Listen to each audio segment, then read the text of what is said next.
Hello, Realvolvers. This is Mark Stepp, Chief Innovation Officer here at Realvolve, and we've got another fireside chat. On the other line with me, I have Michael Fernahue, my trusted cohort in all deeds that we do dastardly around here. He keeps me in line. So the way we do the fireside chat is basically we have you guys ask questions. This is a participation type of workflow webinar, and what we're going to do is just kind of go through, answer whatever questions for the next 30 minutes or so, and then if there are no more questions, you guys can hit lunch early if you've not gone to lunch. But if you're having lunch, enjoy it, but be sure to participate. We only get the questions if you guys ask them. So we did get some questions ahead of time, so we will kind of go through some of those to start off with. This is being recorded, so if you cannot stay for the entire session and want to be able to hear it later, you can do that. We've also got other recorded sessions from previous times that you can visit off of our YouTube channel and be able to access those as well. So over on the probably right-hand side of your screen, wherever it's at, the GoToWebinar control panel, there is a section for questions. And if you will type in your questions in there, we'll go through those kind of one at a time and try to answer them to the best of my ability. And I hope to be able to answer those quite easily for you. So there's one rule. If this has to do with a problem, an actual challenge that you're having, not a how-to, but an actual challenge, down at the bottom of your screen, down here at the bottom, you'll see that there are some links. There is a live chat support option. You can click on that and go to live chat support, or you can submit a ticket. Either one of those will get you to our support people and be able to work through any kind of challenges or problems that you may be running into. At this point, we're just going to be talking about how-tos. How do I do this or that? So if you've got those, certainly ask away. Michael, can you direct that? And if you want to start working down the line, we can start going through them. Yeah, one of the questions is about initially getting your contacts into the system. So maybe show us how to import a CSV, but also how would you add your first couple of contacts manually? Sure. So the important thing to know, a lot of times we will get Excel files or whatever. Number one, if you've got an Excel file, a CSV file, something that's got data in it, you don't know how to do it, certainly email it to support@realvolve.com. We can get it in for you. However, if you want to do it yourself, you have the ability to do that. Under the little drop-down section here, you can go in under settings. On the left-hand side in the settings area, we've got this import contacts. The import contacts will bring you to on the work view side here. We can click on choose a file, and you need to have some kind of CSV file of some sort. Let me grab something that maybe besides that one. Let me see if I've got one. I may not have a good one that I can import. Of course not. I think I must have gotten rid of. I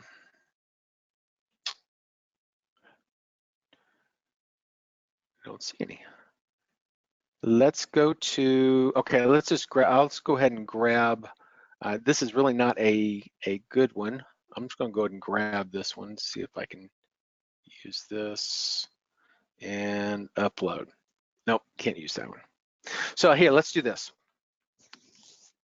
Let's go into Google Sheets, and I'm gonna create just a quick and dirty database. So the one thing that you have to make sure of is whenever you're dealing with a CSV file or an Excel spreadsheet or whatever, it has to be CSV. If it's in Excel, if it's an XLS, those types of files, load it into Excel and then export it. Basically, we need some kind of header on each one of these. So, first name, last name, address, city, state, zip, phone, whatever you want. It really doesn't matter what order they're placed in at all. I'll put in here Mark, Step, 123 South Main, Bolivar, spell it right, Missouri 65613, 555, 1212. And have as many of these. I'm going to just have a few of these. Kathy, Cody, Jake, Savannah. Everybody knows every family member I've got now here. Besides Mackenzie, got to get Mackenzie in. Okay, so once you've got your data, you can click on File, Download as a CSV file. It has to be a CSV file, okay? So we click on CSV file.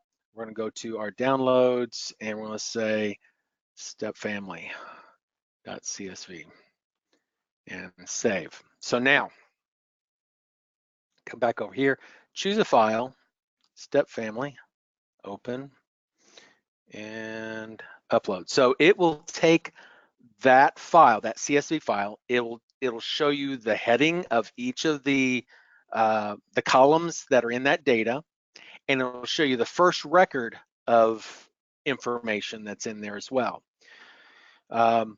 We do have mappings. If the file that you've got, your CSV file, is from some other CRM of some sort, we probably already have it mapped. We have several of them, several different styles of each of them, in fact, sometimes. So you can just pick one of those.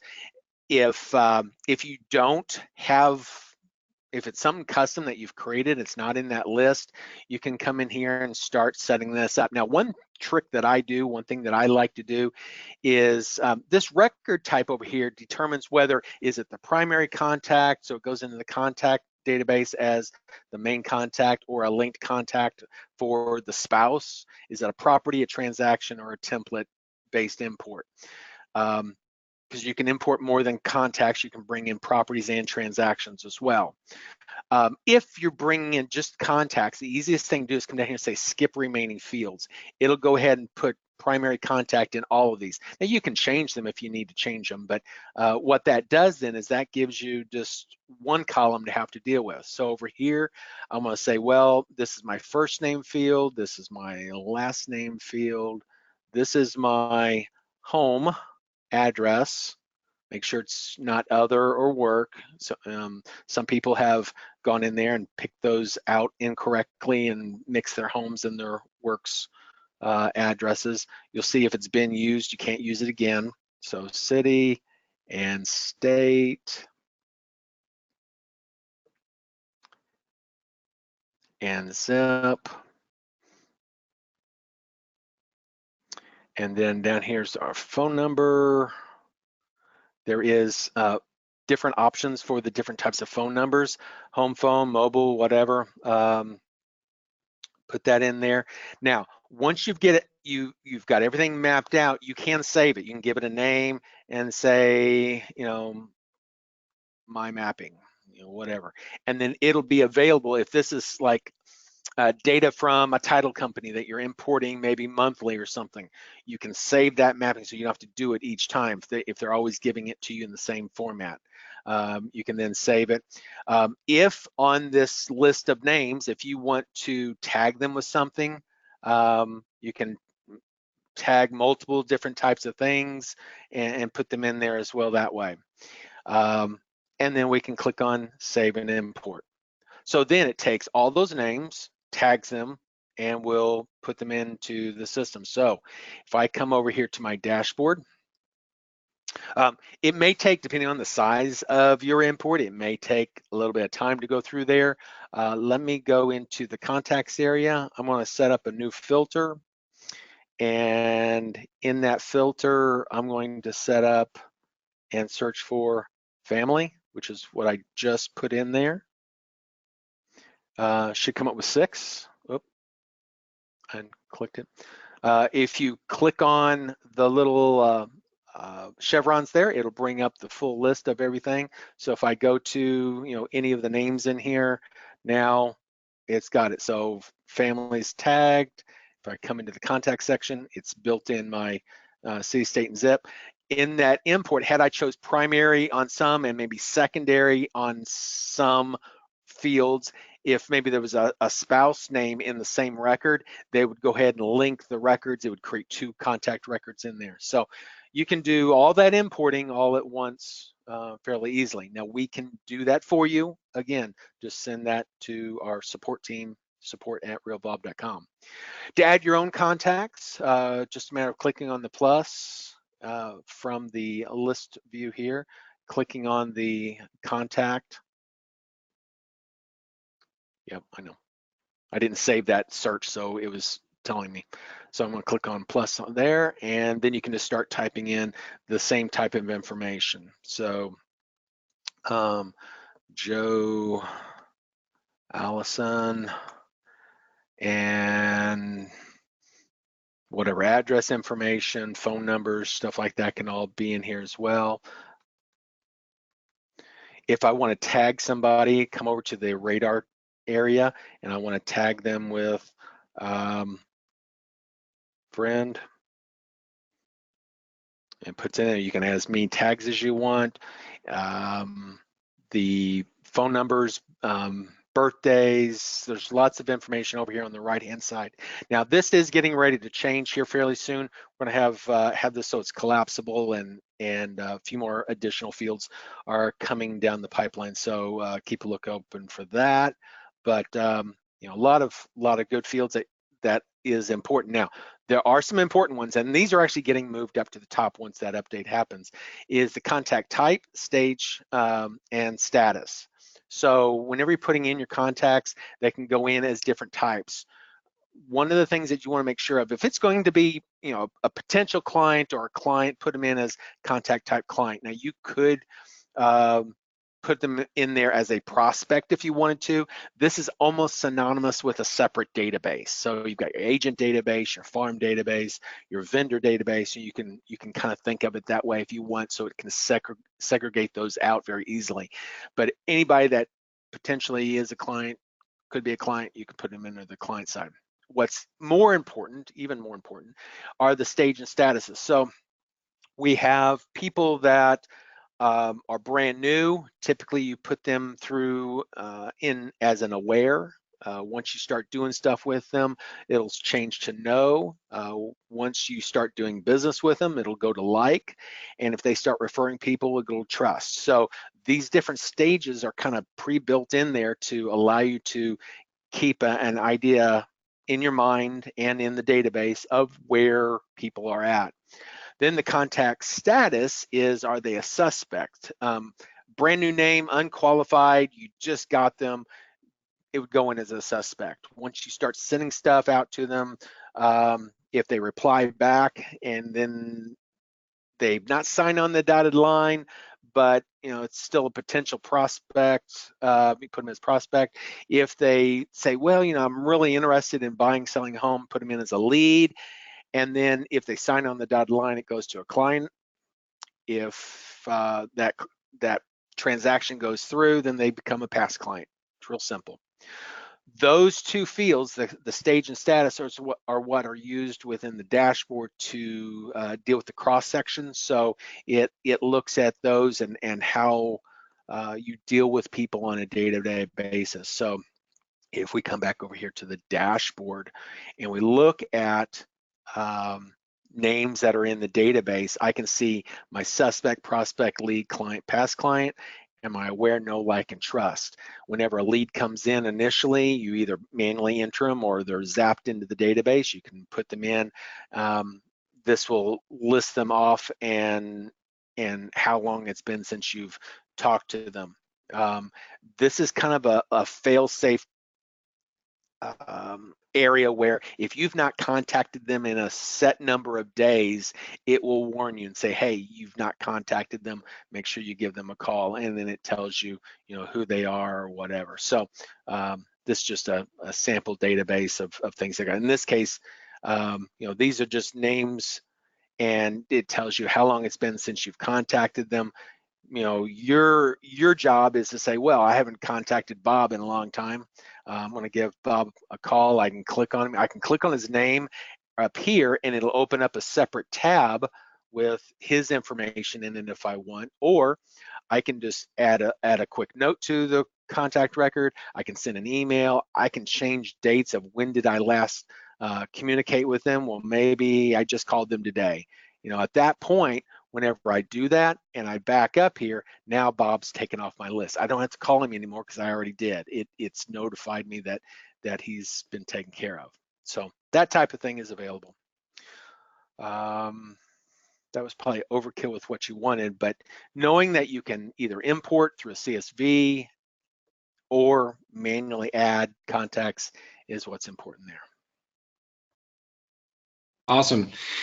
All right, so there's another way to bring contacts in.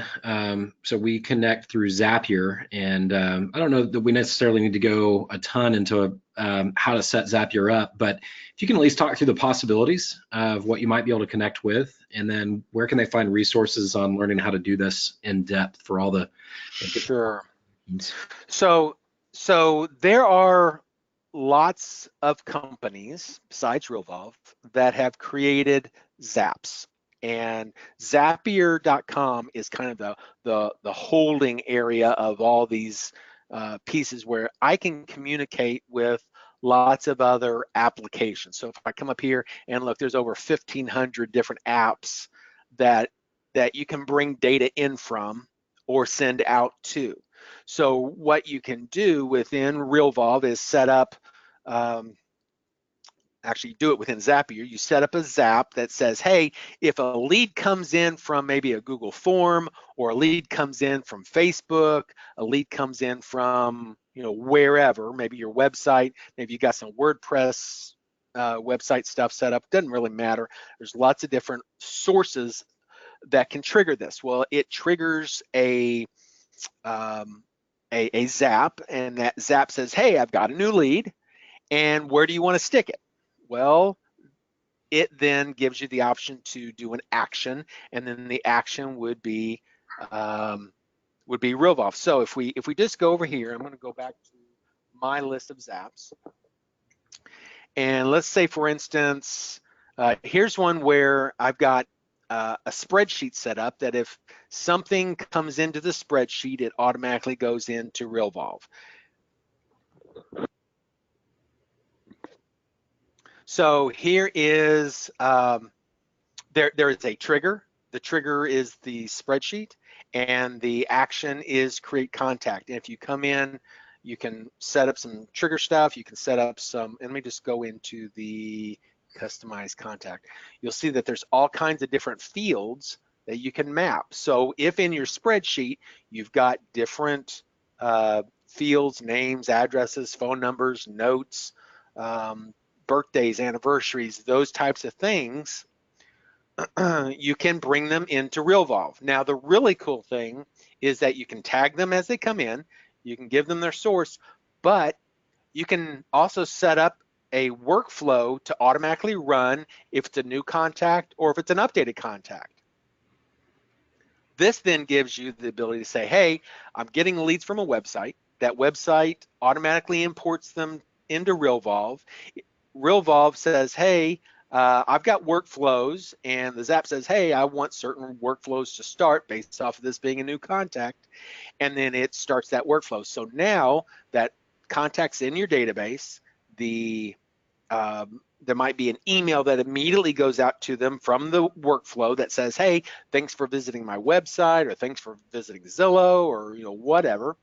And then maybe other workflow activities are in there that remind you to call them, sends out emails, sends out text messages, whatever. So the automation kicks in, and that's the real power of Realvolve. You put in your main database information, your contacts, your properties, and your transactions, and then using those databases, those three main databases, along with workflows to automate your processes, whether it's a new lead, lead nurturing, maybe a new listing, maybe it's pre-listing stuff that you're doing. You can set up separate workflows for those, the contract to close. All of these things are things that you're doing already. Whenever a new lead comes in, you're sending emails, you're doing whatever it is that you do to nurture that contact. Why not have Realvolve do it for you automatically?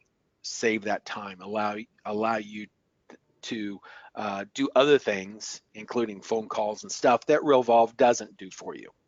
So those types of things. But that's what Zapier is. So you can bring in leads from virtually any location. There are Zaps that are built in automatically, like Zillow has a Zap. There are some websites that don't integrate with Zapier, but they send you an email. Well, you can set up an email parser that says, hey, grab this information, throw it into Realvolve, and send it out once I receive that email. So there's some virtually any data that you've got can come into Realvolve through Zapier. Awesome. So this is kind of a best practices type of question, and maybe I'm new to CRM, but certainly new to Realvolve. What are the first things that I should be doing? So I've got my contacts imported, my settings are maybe set up. Where do I go from there? What would my daily Realvolve time look like? Sure. So I guess the question, are you asking about learning Realvolve, or are you talking about the process once you've got things in place? I think I've seen questions around both. Both. Okay. So as far as learning Realvolve, let me take you to training.realvolve.com. If you've not been to the new training site, this will give you some good background on a lot of things. Ones to look at. We've got training on key concepts, understanding the three core databases, how the screens are laid out, how to search, how to tag. These are just it's used throughout the product, different key elements that you really need to understand. There's a section here for contact database, learning how to enter your contacts, how to search, how to filter, stuff's in there. There are sections for getting started. Just once you get into Realvolve, if maybe you've gone through the class with Michael Shawley, or some of our other Fast Start people, this will take you through just getting some things set up within Realvolve. So all the setup and stuff is in here. There's workflow training. There's pretty much everything that you really want. In fact, this one, which is a little bit more intense, there's a lot more to it, and it'll take you some time to go through it. But some of the things that we have been teaching at our 2-day event that we've been having, you can learn a lot of the building blocks, how to use tags, how to use templates, merge fields, and workflows. So that's all there. So come to training.realvolve.com. You do have to register this as its own little training. So whether you're a user or not, you can use this site, but you do have to register. Once you've registered, then you can go into any particular class, whatever it is, and then there'll be an option here to subscribe to that class, and then you can watch each of the different lessons that go along with it. So you can do that, but you do have to register. But you don't have to be a user of Realvolve. Once you get everything set up, once you've got your contacts in, once maybe you've got a few properties started, transactions in there, maybe you've got your workflows already set up, then it's a matter of making sure that the workflows are being started on your contacts, your properties, and your transactions. And then every day you come into Realvolve, first thing you see is your dashboard. Now, this is a lot of number crunching stuff that you may not want to deal with. You can click on the little up arrow here to kind of hide that. What I want you to see is this activities area. Your goal every day is to come and look at your activities list. In this activities list, it's going to show you everything that you've got to do today based off of things that are on your calendar that are either activities from workflows for contacts, new leads and stuff that you need to communicate with, properties that you need to deal with, transactions you need to deal with. They're all going to be shown right here for things that are due today or are past due. If you didn't do them, they're going to be in red. I've got a bunch of things here back to June. Again, this is just my training site, so I don't really keep it up. But if you do something, you just have to come here and say, yes, I've done it. You go to check it. Some things may have checklist items. It's like, I can't do this activity until my checklist is done. So I did the open house, I did the broker open, and save that. So it gets knocked off my list. So everything that needs to get done on any given day will be on this list, and your goal is just to complete everything that's on the list. If you don't complete something, say I didn't send it to the printer, I can say save and close. It won't go away because my checklist isn't complete. If my checklist isn't complete, the activity can't be complete. So I come back to it later, it's like, oh yeah, I still need to send it to the printer. You got distracted, now you send it to the printer, you come back, you check that off, save and close, and it will go away here in a second. There you go. So there's activities on here, just different things that are tests and stuff that really don't need to worry about. So at the end of the day, and I've still got several things on here. At the end of the day, this list will go away. Then you can be rest assured that everything that you needed to get done for that day has been done. And hopefully, if you're part of a team, your teammates are doing the same thing. So at the end of the day, everybody's list is clean. They can go home, be with their family, and enjoy life. Don't have to worry about things being left undone.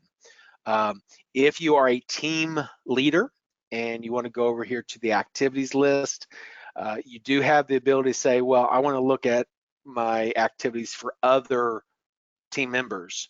And if there's things on the list that didn't get done, they're past due, then it's a teaching moment, a coaching moment. Say, hey, why didn't you do this? What's the problem? Anything I can help you with? That type of stuff. So as they do get completed, maybe they just didn't get checked off. And that happens. We understand. If that happens, definitely check them off.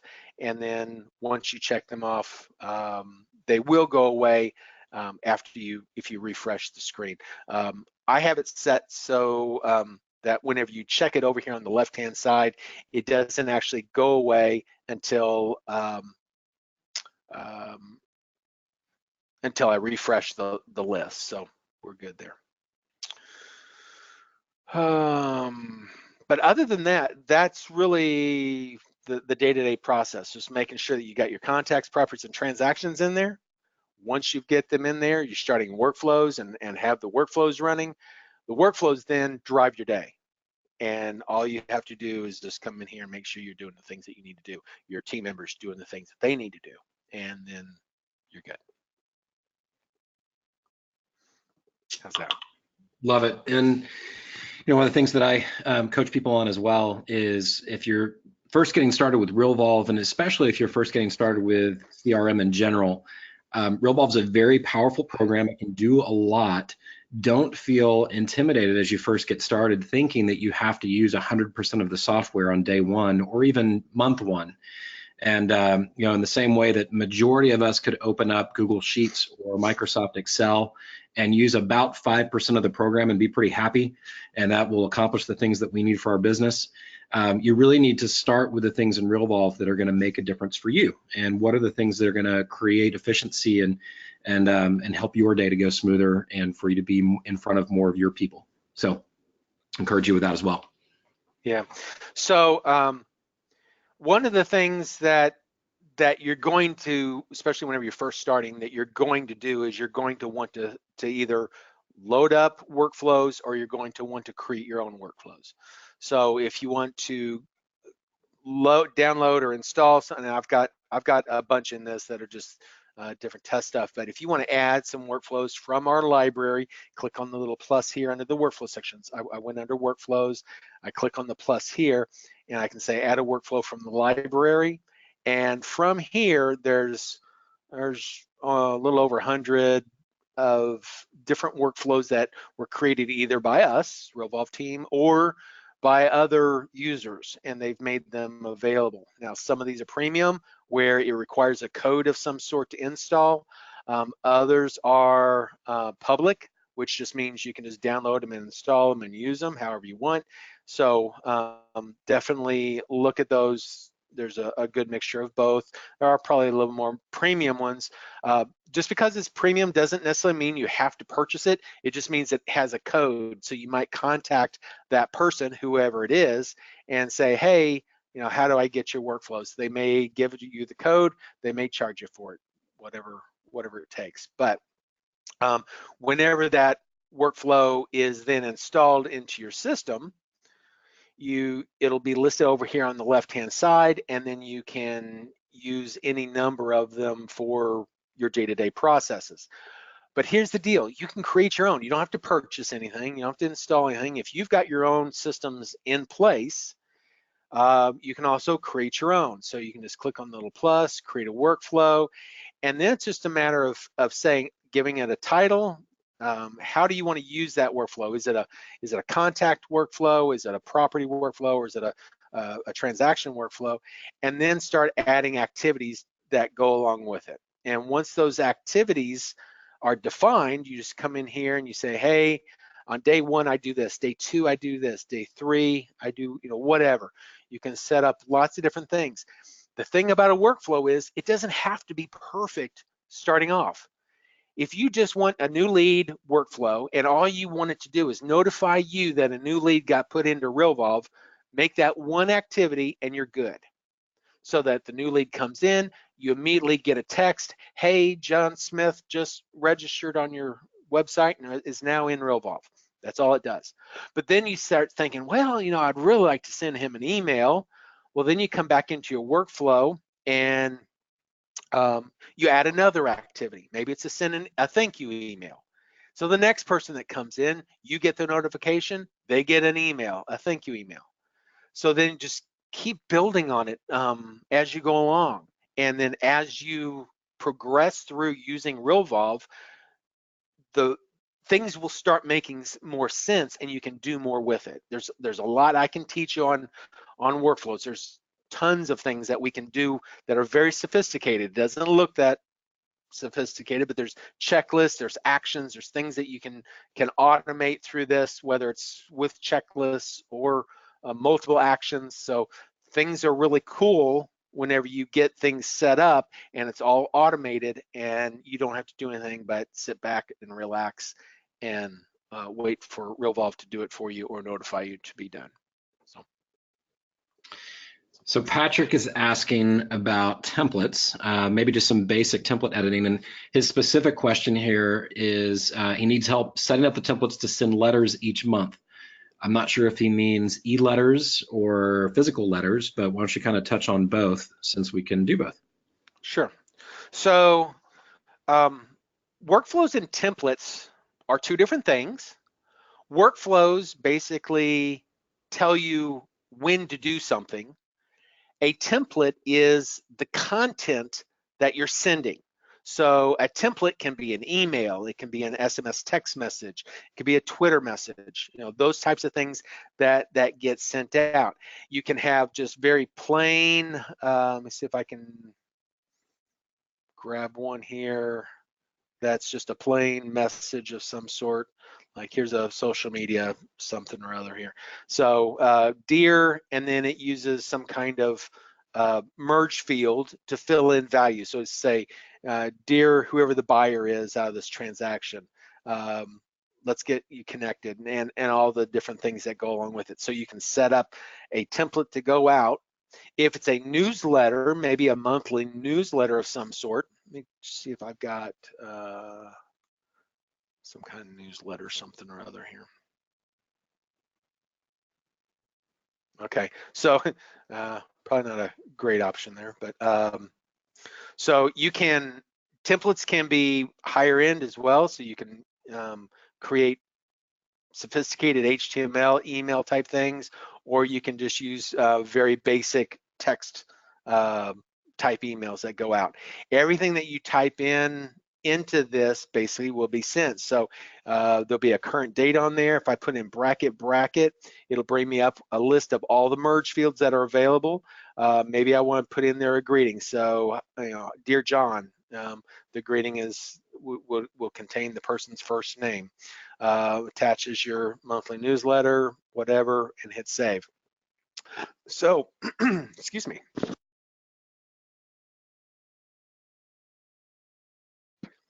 Sorry about that. So you can create whatever content that you want.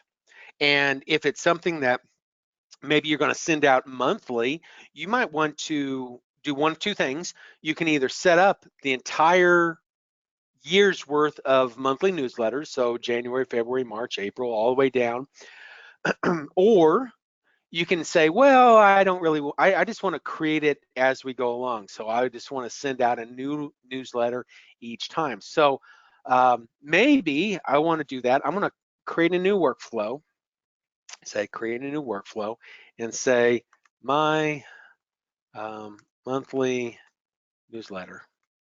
And this is going to be the contacts, and I'm going to click on add.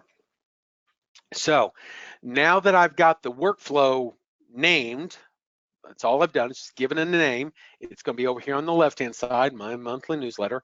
Down here at the bottom, I can add activity. So I'm going to click on add an activity. In this case, I want to send monthly newsletter. Decide who's going to do that in your team. It may just be you. Who are you going to send it to?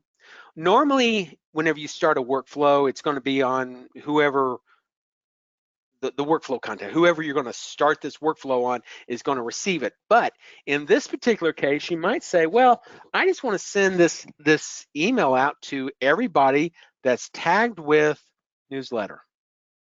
Actually, I'm going to do family since we have those 6 names in there. So the interested party is anybody that's tagged the family.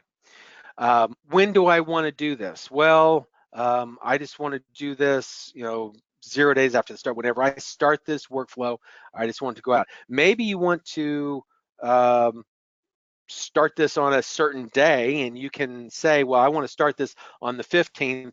The start date would be on the 15th of whatever month you want to start it on, and they would just go along.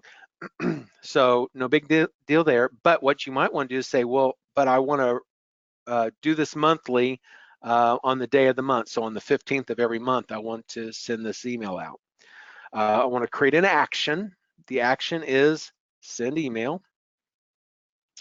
And I want to send it out manually with preview. I want to preview it before it goes out. I want to send it as an email, and maybe I want to do this as a newsletter. So we'll do this one. And then click on save. So I can now add that to there. Now, whenever I start this, I want to start this maybe on myself, but it's going to send it to everybody that's tagged with family. Now, the next month might roll around and it'll pop up and want you to send something, but I didn't change that newsletter. So what you might want to do is say, well, maybe 5 days before the start date, if we're going to start it on the 15th, maybe on the 10th, I want to remind myself, change up the newsletter. Okay, it's just a reminder to myself. And again, I'm going to repeat that monthly on the day of the month. So we're good there. So now I've created 2 activities, but these 2 activities will repeat every month and do something. So now I can come over here and I'm going to go to my own contact record. You don't want to start this on a bunch of people because you only want to start this once because we're doing it tagged with. So you don't want those tagged people to get multiple newsletters. All you have to do is if you want to add people to your newsletter, just add a new tag to them. That's all you got to do. Or if you want to remove them from your newsletter, remove that tag. They don't need to have a workflow started on them. I can come over here, start a workflow, say my monthly newsletter. Next. Here's the two things that's going to get done. That's fine. I want to start this on, say, I want to start this on, I'm going to say the 23rd, just so that I'll do it 21st. So what it does, it says, okay, the start date on this is going to be on the 21st. So the send monthly is going to be on the 21st. 5 days before that, which is the 16th, it's going to do the change up reminder. And I'm just going to click on done. So now, if I look at my calendar,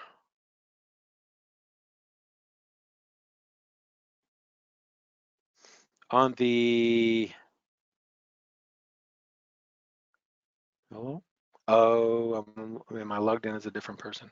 I may be. See. Should have done it that way. What will happen, it'll show up anyway.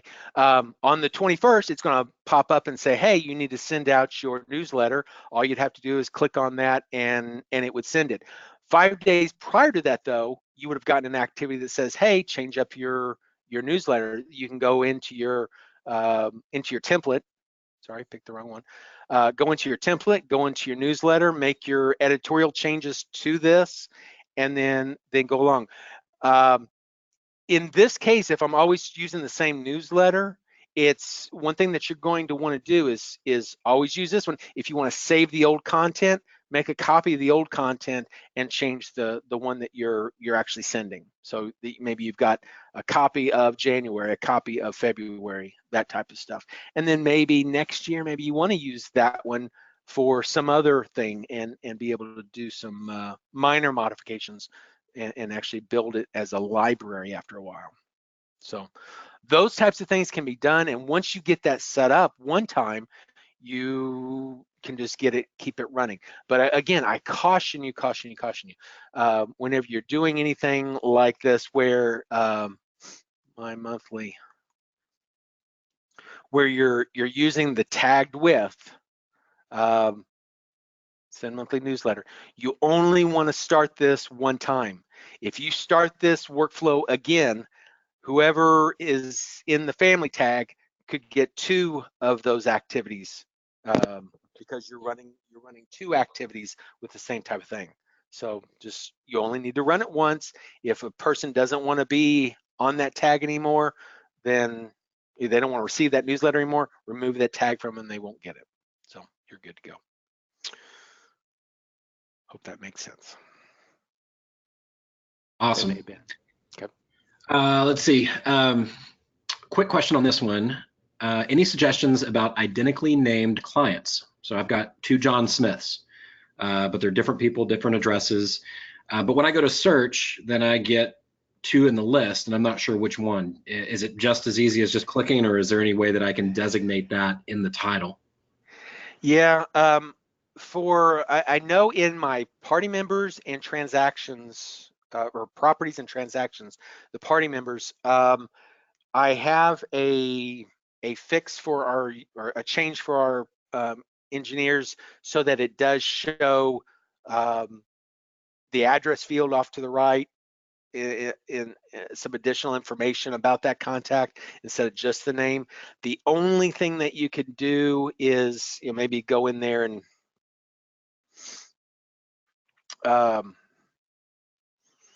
if they have a middle name, put it in the last name field or something. There's not a good solution for that, to be honest with you. I do have that on the list for our engineers to change, and we just need to get that done for you guys. I'll bring that one back up again. Awesome. All right. That has been asked before. Yeah. Okay, so Daryl is asking, and this one might be a good one for us to kind of wrap up with.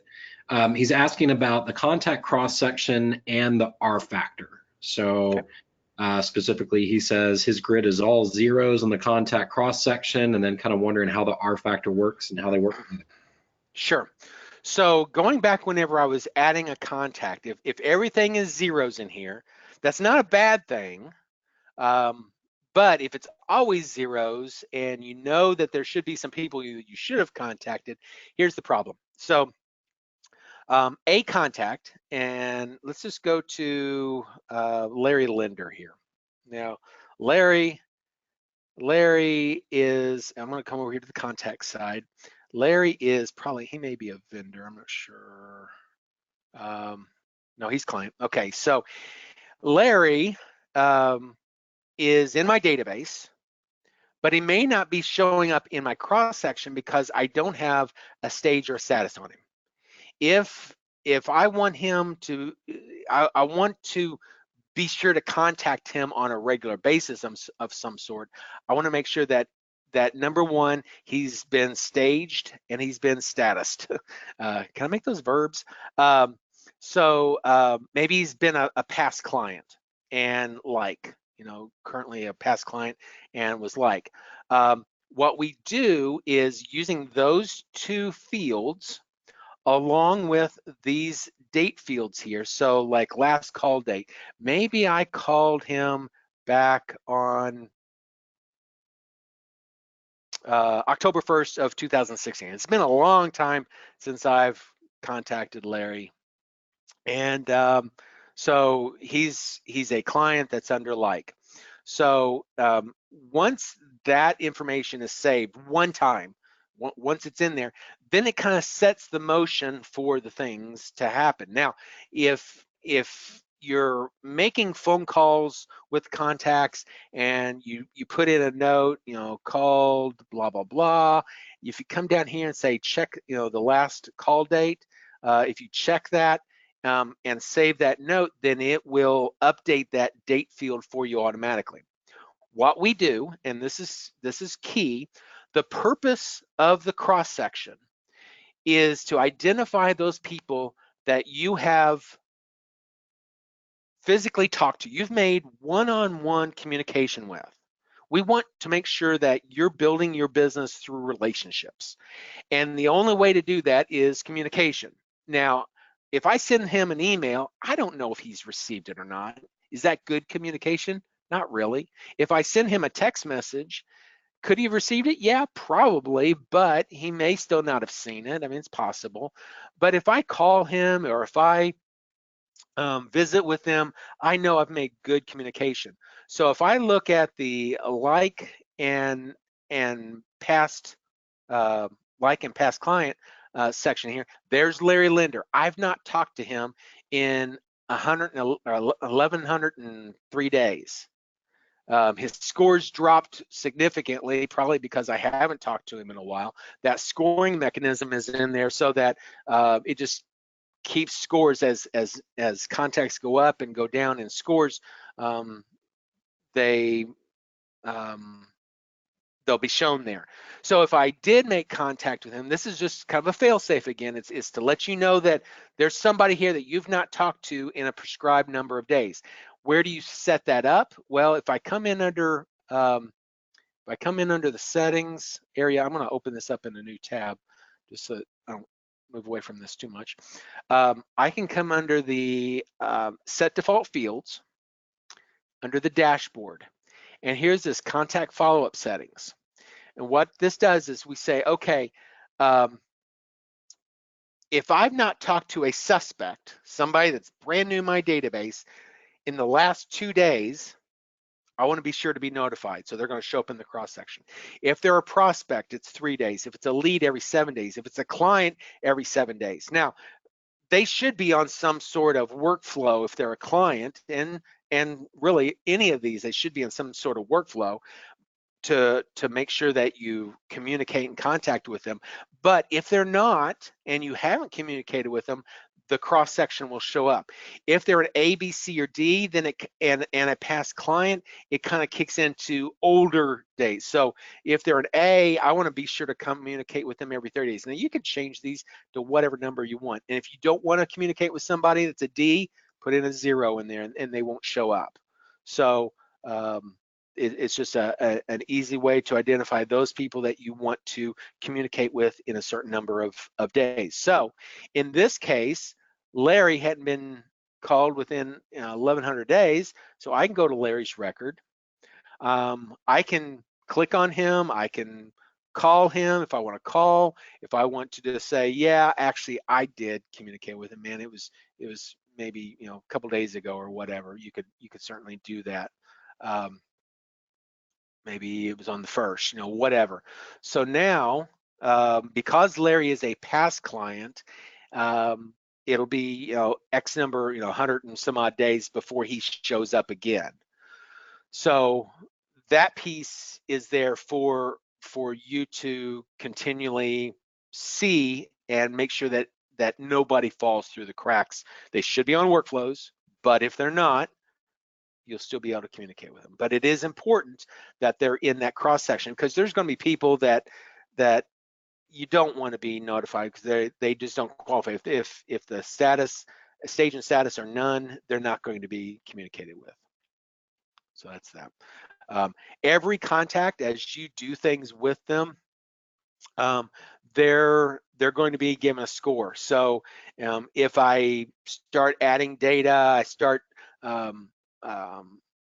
visiting them on a regular basis, calling, emailing, texting, those types of things start increasing the score. As I increase that score, that particular person becomes more important, and you could be notified on that as well.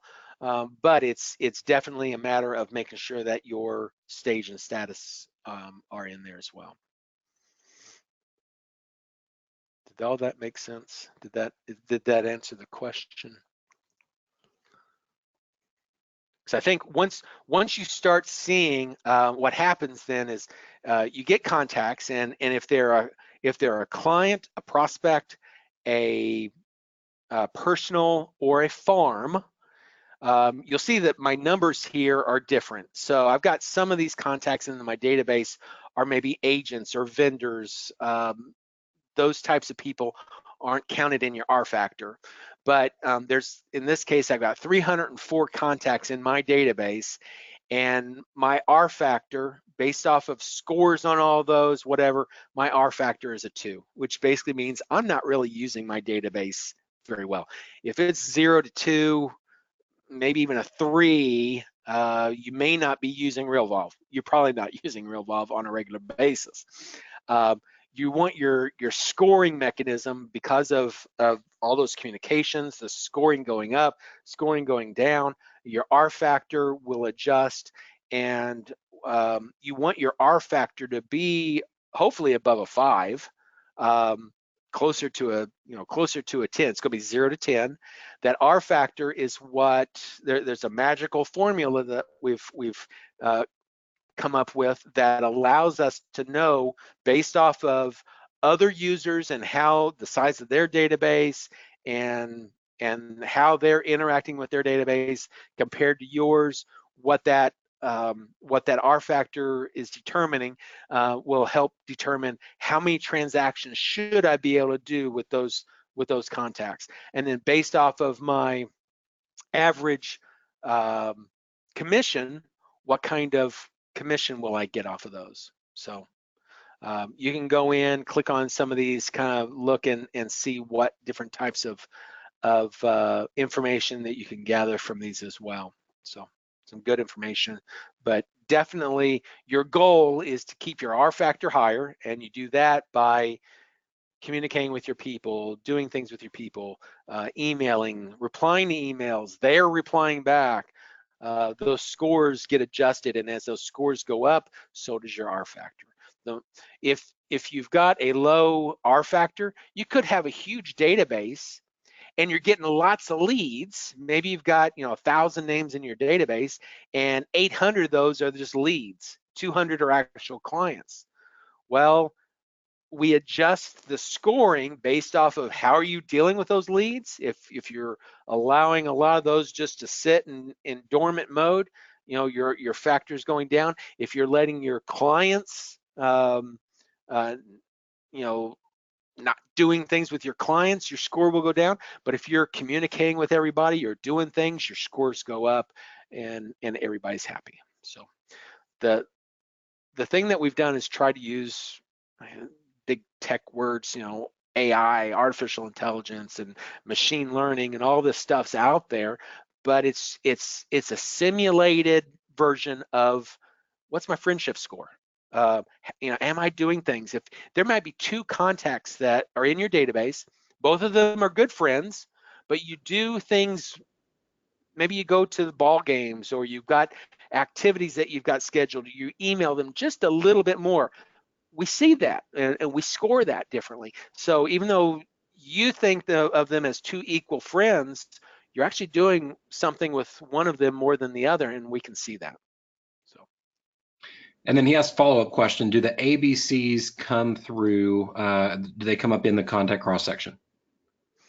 The ABCs are part of the scoring mechanism, but not necessarily the cross section, except for the number of days. So if you've got somebody, let's just take a contact here, that the ABCs this right here. So the score on this particular contact, this is one that we just imported. So it's a 13 right now. It doesn't have a lot of information.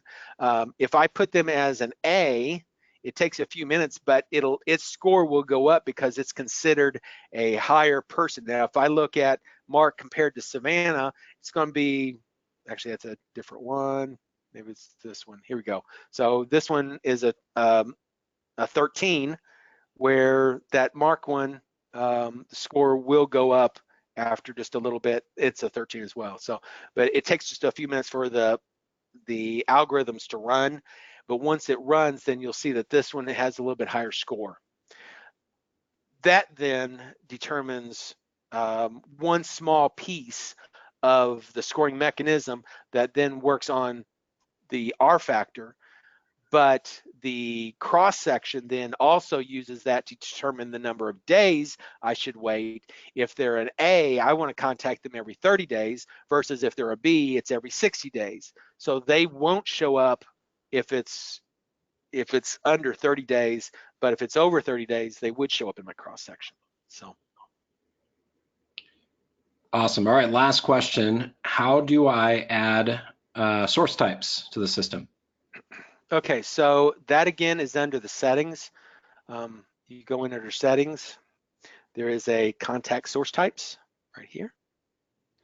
And we have a list of a master list, so you can click in here and just start typing, and we may have it in there. You can scroll through it. There's a FSBO, so if I wanted to pull from my list, I could just do that. Once I hit save, then it adds FSBO to my list down here.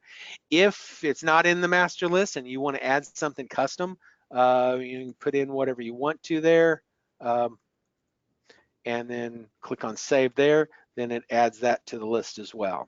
So then it's available from your dropdown. We purposefully put them this way so you don't just willy-nilly add a bunch of source types. They can get imported. So if you do import source types, they will automatically get imported from a CSV file. But they're not like tags where you can add them on the fly. You want to think about them and put people into known categories instead of just creating them willy-nilly. Awesome. Well, I think that's it. We're out of time. Wow. Well, thank you guys. Appreciate it. We'll let you know whenever this is put up on the YouTube channel, and be able to look at it again if you need to. But have an awesome rest of your week, and if there's anything we can do for you, just let us know. Have a great day.